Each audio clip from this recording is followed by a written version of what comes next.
और आज हम बात करने जा रहे हैं दुनिया के सबसे ताकतवर देश अमेरिका के सबसे ताकतवर व्यक्ति की। नाम है डोनाल्ड ट्रंप। लेकिन सवाल उनकी कुर्सी का नहीं है, सवाल उनकी थाली का है। क्या आपने कभी सोचा है कि कोई राष्ट्रपति क्या खाता है? इससे उसके फैसलों का कोई रिश्ता हो सकता है क्या फास्ट फूड, जंक फूड और डाइट कोक पर जीने वाला इंसान दुनिया की जंग और शांति का फैसला कर सकता है? और क्या जैसा अन्न वैसा मन वाली कहावत ट्रंप पर बिल्कुल फिट बैठती है?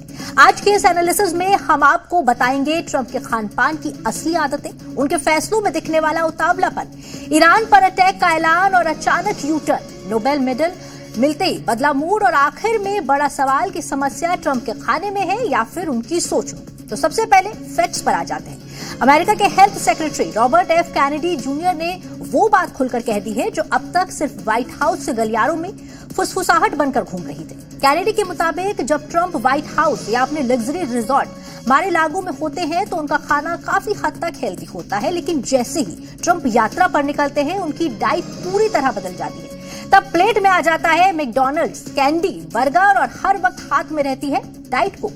कैनेडी के शब्दों में जो लोग ट्रंप के साथ ट्रेवल करते हैं उन्हें लगता है कि वो पूरा दिन अपने शरीर में सिर्फ जहर भर रहे। अब यह दिलचस्प बात यह है कि इतना जंक फूड खाने के बावजूद ट्रंप की एनर्जी कम नहीं। उल्टा कैनेडी खुद मानते हैं कि ट्रंप की सहन शक्ति देखकर वो हैरान है। उन्होंने मजाक में कहा कि ट्रंप का शरीर किसी देवता जैसा है और उन्हें समझ नहीं आता कि वो अब तक जिंदा कैसे है। यानी खाना बच्चों जैसा, लेकिन ऊर्जा किसी पहलवान से कम नहीं। और अब यहीं से शुरू होता है असली एनालिस्ट। हमारे यहाँ एक कहावत है, देखिए, जैसा अन्न वैसा मन। मतलब साफ है, जैसा आप खाते हैं वैसी ही आपकी सोच बनती है। अब ट्रंप को देखिए, उनका खाना अटपटा है, असंतुलित है और उनकी सोच भी कई बार वैसी ही नजर आती है। कभी वो कुछ कहते हैं, कुछ घंटों बाद ठीक उसका उल्टा कर देते हैं। कभी धमकी, कभी दोस्ती, कभी युद्ध तो कभी शांति। ट्रंप के फैसले उतार चढ़ाव वाले होते हैं और ये कोई नई बात भी नहीं है। उदाहरण सामने है ईरान का मामला। 14 जनवरी को ट्रंप ने कतर के एयरबेस को एक्टिव किया। 15 जनवरी को साउथ चाइना सी में युद्धपोत लिंकन रवाना किया। इन दो तस्वीरों के बाद पूरी दुनिया को लगने लगा कि ईरान पर हमला तय है। लेकिन 16 जनवरी को क्या होता है? ट्रंप ने अचानक पूरा प्लान ही बदल दिया और ईरान के साथ पीस बोर्ड बनाने का ऐलान कर दिया। अब सवाल यह है कि 12 घंटे में ऐसा क्या बदल गया? क्या ईरान बदल गया या फिर ट्रंप का मूड बदल गया? ट्रंप खुद ट्रुथ सोशल पर लिखते हैं कि पीस बोर्ड बनाना उनके लिए सम्मान की बात है। यानी जिस नेता ने पहले युद्ध का माहौल बनाया, वही नेता अचानक शांति की बात करने लगा। यही ट्रंप की अनप्रिडिक्टेबल राजनीति है। अब इस पूरे व्यवहार को लोग ट्रंप की लाइफस्टाइल से जोड़कर देख रहे हैं। कैनेडी का दावा है कि ट्रंप का टेस्टोस्टेरोन लेवल 70 साल की उम्र में भी काफी ज्यादा है। यहाँ समझने वाली बात यह है कि ज्यादा टेस्टोस्टेरोन का मतलब होता है ज्यादा जोश, ज्यादा गुस्सा और ज्यादा इंपल्सिव फैसले, यानी बिना सोचे बोल देना, बिना पूरा सोचे फैसला कर लेना। और यही वजह है कि ट्रंप कभी व्हाइट हाउस में बैठकर बयान देते हैं तो कभी फैक्ट्री टूर में किसी की बात पर आपक हो देते हैं। मिशिगन में फूड प्लांट के दौरे पर ट्रंप, किसी ने उन्हें पेडोफाइल प्रोटेक्टर कह दिया तो ट्रंप ने कैमरे के सामने ही अभद्र इशारा कर दिया और गाली दे दी। व्हाइट हाउस ने सफाई दी कि बहस जानबूझकर शुरू की गई थी और राष्ट्रपति ने सही जवाब दिया।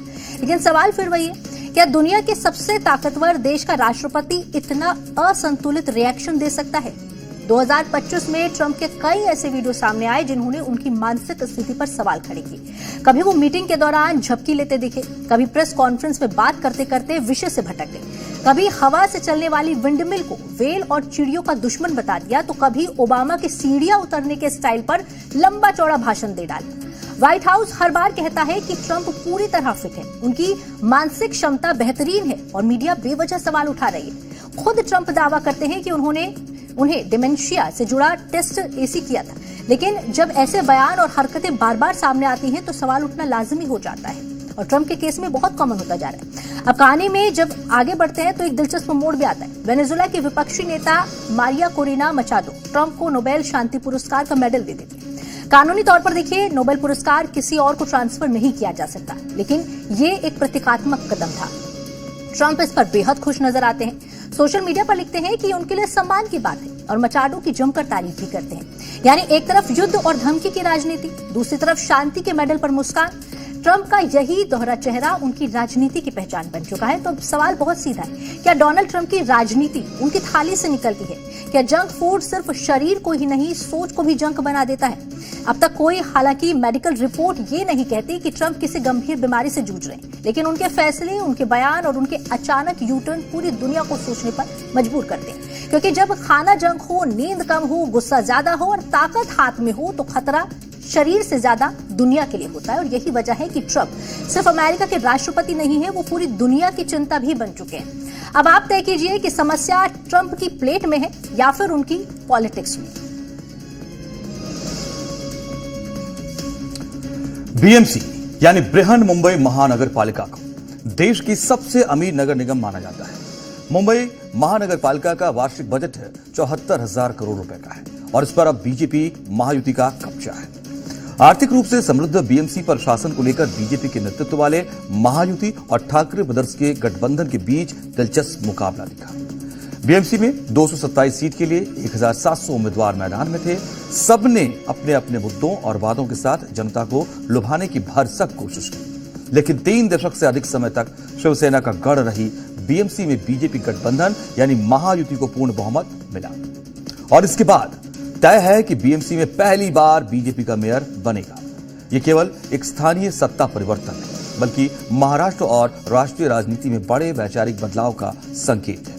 ये जनादेश ये बता रहा है कि ठाकरे परिवार का 3 दशक का राजनीतिक किला ढह गया, क्योंकि इससे पहले बीएमसी पर लगभग 30 वर्षों तक शिवसेना का वर्चस्व रहा। बीएमसी बाला साहब ठाकरे की राजनीतिक विरासत और मराठी अस्मिता की शक्ति का प्रतीक थी, लेकिन ऐतिहासिक जीत के बाद बीएमसी में बीजेपी का मेयर बनना यह दर्शाता है पारंपरिक वोट बैंक में सेंध लगी है। शहरी मतदाता ने स्थिरता, विकास और प्रशासनिक दक्षता को प्राथमिकता दी। यह जीत बीजेपी के लिए सिर्फ सत्ता नहीं, बल्कि एक वैचारिक वैधता है जिस पर खरा उतरना भी एक बड़ी चुनौती है। उससे पहले यह जानना जरूरी है कि यह संभव कैसे हुआ। आमची मुंबई ने क्यों ठाकरे ब्रदर्स की जोड़ी को सियासी धूल चटा दी? क्यों जनता ने पारंपरिक राजनीति को पीछे छोड़कर बीजेपी में भरोसा जता दिया है? महाराष्ट्र में बीजेपी की जीत पर पीएम मोदी ने भी बधाई दी और पीएम ने ट्वीट कर कहा, महाराष्ट्र ने एनडीए की सुशासन नीति पर भरोसा जताया।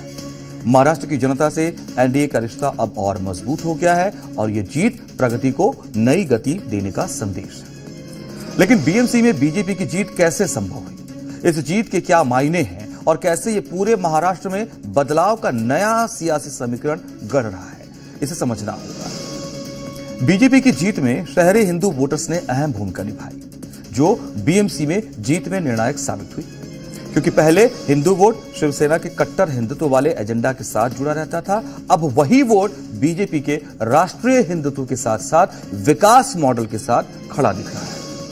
मुंबई में उत्तर भारतीय, गुजराती और शहरी हिंदू वोटरों का झुकाव, सुरक्षा, राष्ट्रवाद, समान नागरिक संहिता जैसे मुद्दे भी हिंदू वोटर्स को कनेक्ट करने में मददगार साबित हुए। ये बदलाव बताता है कि मतदाता अब भावनात्मक नहीं, परिणाम आधारित राजनीति चाहता है।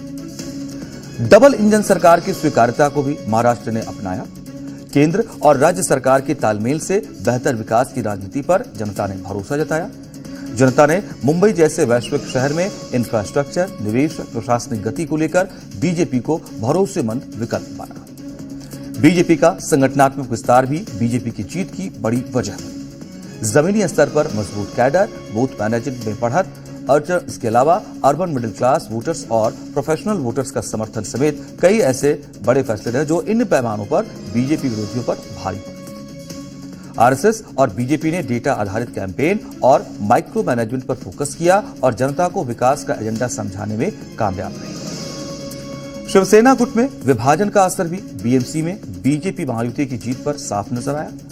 उद्धव ठाकरे बनाम एकनाथ शिंदे गुट की लड़ाई से मराठी वोट बैंक का बंटवारा हुआ और इसका सीधा फायदा बीजेपी को मिला, क्योंकि विपक्ष एकजुट नहीं रहा। प्रधानमंत्री मोदी की लोकप्रियता का भी नगर निगम के चुनाव में बीजेपी को बड़ा फायदा मिला।